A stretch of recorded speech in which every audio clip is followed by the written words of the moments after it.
Hello दोस्तों, नमस्कार। आज मैं आप लोगों से कुछ चर्चा करने आया हूँ, विशेषकर स्वास्थ्य के ऊपर, कैसे हम स्वस्थ रहें। देखिए फ्रेंड्स, मौसम चेंज हो रहा है। नहीं, पहले तो मैं आप सभी का वेलकम करती हूँ अपने आज के इस वीडियो में। और आई होप आप सभी लोग बहुत अच्छे होंगे। और हम लोग अभी बीमारी से उठे हैं। आप लोगों को पता ही है कि मेरे पहले इनको बुखार हुआ बहुत ज़्यादा, और अभी इनकी दवा चल ही रही है और मेरा बुखार ठीक हो गया है। लेकिन अभी गले में थोड़ा थोड़ा खरांश है और ये मुंह में ना छाले पड़ गए हैं मेरे, जो कि मेरे को खाने में दिक्कत हो रहा है। मैं कुछ भी हार्ड चीज़ नहीं खा पा रही हूँ, तीखा नहीं खा पा रही हूँ, तो इसलिए दोस्तों, आज 1 अक्टूबर हो गई। जस्ट अभी 3 महीने से लगातार बरसात हो रही है। सुबह हो रही है, दोपहर हो रही है, शाम हो रही है। और आजकल का मौसम ऐसा है कि बरसात के कारण जो पानी सप्लाई होती है वो हमेशा गंदा होता है। आरओ वाटर जो हमारे यहाँ प्लांट्स लगे हुए हैं वो भी पूरा ध्यान नहीं देते, और बराबर उसके जो रखरखाव है उसमें कमियाँ रहती हैं। इसलिए पानी की अशुद्धियों से हमें डायरिया जैसे रोग हो जाते हैं, या और भी यूरिन इन्फेक्शन टाइप के रोग हो जाते हैं। इनसे बचने के लिए आपको पानी की शुद्धता और अच्छी करनी है। साथ में घर में अपने सफाई बहुत ज़्यादा रखनी है। अदरवाइज़ ये सफाइयाँ जो है न रखने पर इन्फेक्शन पैदा होंगे, मक्खी मच्छर पैदा होंगे, और उससे जो है आपकी सेहत पे बहुत बड़ा असर हो जाएगा। इसलिए हम आज उन्हीं विषयों पे बात करने के लिए बैठे हैं। क्योंकि जब होता है ना कि जब अपनी बीमारी फटती है तभी समझ में आता है। जब हम बीमार हुए तो हमें लगता है कि कोई और ना बीमार हो हमारे जैसा।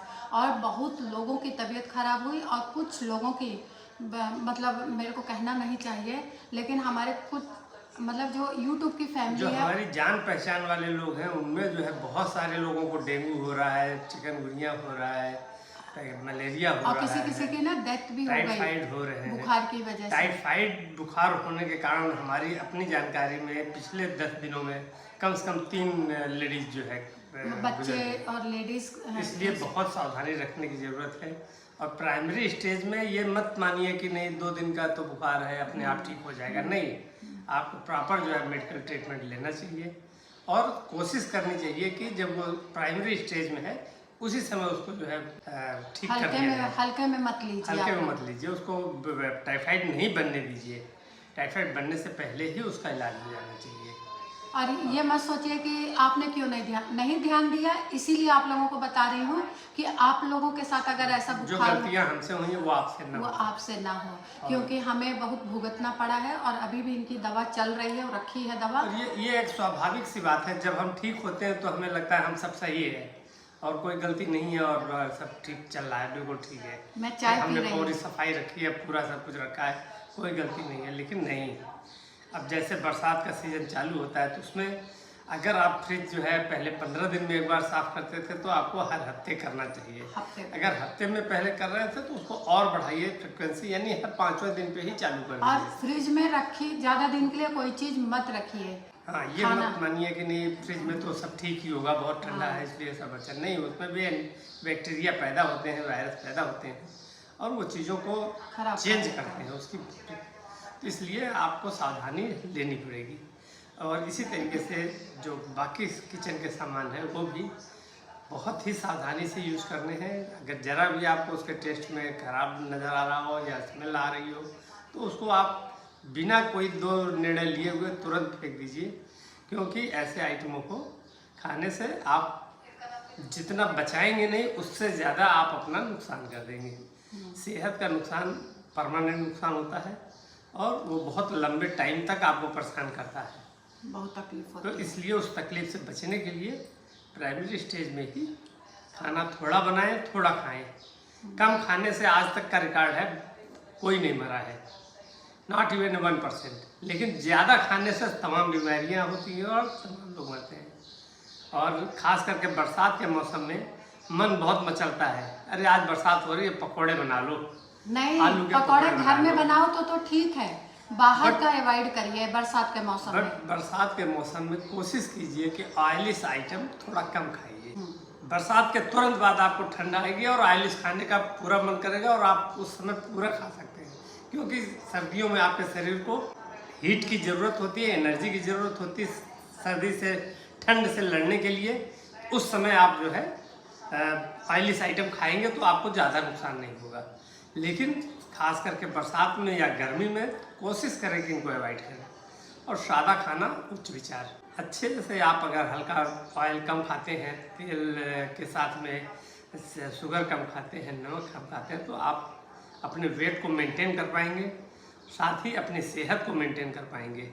और सेहत को मेंटेन करेंगे तो आपका परिवार चिड़चिड़ा नहीं होगा, खुश रहेगा, और परिवार भी अच्छे से एंजॉय करेगा। आप लोगों को पता होगा कि मेरी तबीयत खराब हुई थी तो मैंने वीडियो लाइव कुछ नहीं कर पाई थी। अब क्योंकि लाइव करती तो बोलने के लिए दिक्कत हो रहा था बहुत। ये सब यहाँ पे गिल्टी पड़ गई है, जो बोलते हैं ना गिल्टी पड़ गई है, जिसके कारण मुंह नहीं खुल रहा है मेरे को। जैसे जैसे आ करने में तकलीफ हो रही है, खोल रही हूँ लेकिन तकलीफ हो रही है।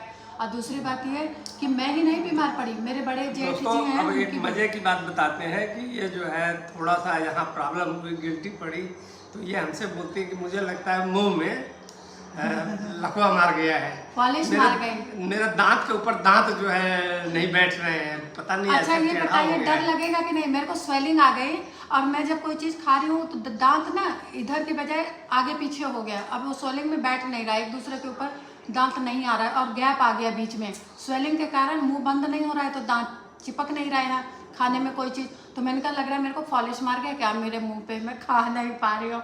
ये जोर जोर से हंसने लगे। दोस्तों इनको कौन समझाए कि जब पॉलिश मारता है तो मुंह से बोल भी नहीं पाते हैं, मुंह से ऐसा शब्द निकलेगा कि जो कोई आदमी समझ भी नहीं पाता। तो भगवान ना करे ऐसा हो, मैंने जो बोला उसके लिए सॉरी। तो लेकिन ये एक सीरियस बीमारी है, इतनी हल्की फुल्की नहीं है जिसपे आप सोचो कि। लेकिन जब मैं सुबह उठी और मैंने हाँ, सोचा परेशानी थी आपको, ये बात तो अभी भी दांत पे दांत नहीं बैठ रहा है। मैं आप विश्वास नहीं करेंगे, दिक्कत हो मैं रही है। दही और ये दलिया खा रही हूँ, जिससे कि डालू ज़्यादा चबाना ना पड़े और निकल लूँ, क्योंकि ये वाला हिस्सा मेरा दांत के ऊपर नहीं आ रहा है कि जिससे मैं चबा सकूँ। अंदर से पूरा स्वेलिंग है, बाहर से भी आप लोगों को पता चल रहा होगा। और यहाँ पे ना गिल्टी निकल गई है ऐसे गोल सी, वो भी दर्द हो रहा है मेरे को, ऐसे निगलने में दर्द हो रहा है। और मैं ही नहीं बीमार हुई, मेरे जो इनसे बड़े वाले भैया हैं, इनके मेरे जेठ जी, उनकी बहू बीमार हो गए, दोनों बच्चे उनके बीमार हो गए, तो बड़ी तकलीफ वाली उनको तो हॉस्पिटल में एडमिट भी होना पड़ा, और बहू को तो हॉस्पिटल में एडमिट होना पड़ा बच्चे हम के लोगों का कारण। काम तो अपने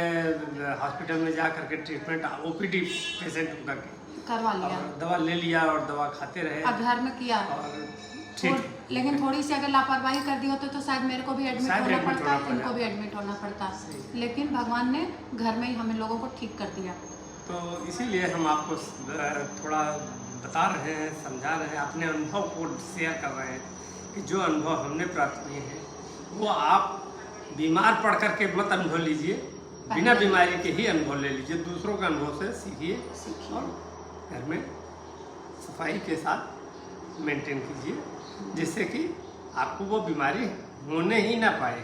अच्छा ऐसा नहीं है कि खाली बुखार, किसी किसी को इस मौसम में उल्टियाँ लग रही हैं, किसी किसी को लूज मोशन लग रहे हैं। वो इन्फेक्शन वाटर का इन्फेक्शन होता है, यूरिन इन्फेक्शन होता है या वाटर का इन्फेक्शन होता है, तो ये सब कॉमन बीमारियां हैं और इसमें ऐसा होता है।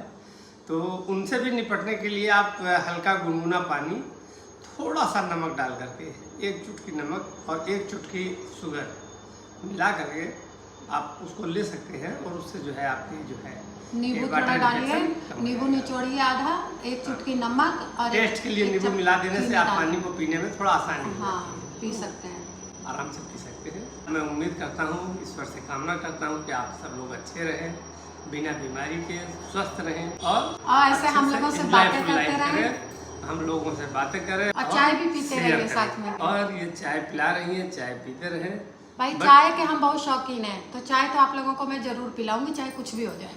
और क्या आप लोग और जानना चाहते हैं वो भी बताइएगा, तो मैं अगले वीडियो में इनको पकड़ूंगी बताने के लिए। जल्दी तैयार नहीं होता है मेरे वीडियो में आने के लिए, कहते हैं यार बनाओ तुम, लेकिन आज आ गए हैं क्योंकि इनकी साली साहिबा बीमार है। कल इन्होंने आवाज़ सुनी तो इनको बहुत दुख हुआ कि हमारी साली साहिबा बीमार है, तो इसलिए इन्होंने ये ज़रूरी समझा कि मैं कुछ बोल लूँ। जीजू की साली साहिबा जी, आप अपना ध्यान रखिए और अच्छे से रहिए। और जितने भी सारे मेरे यूट्यूब के फैमिली हैं और अलग वाले फैमिली जो फ्रेंड हैं, सभी लोग अपना अपना ध्यान रखिए।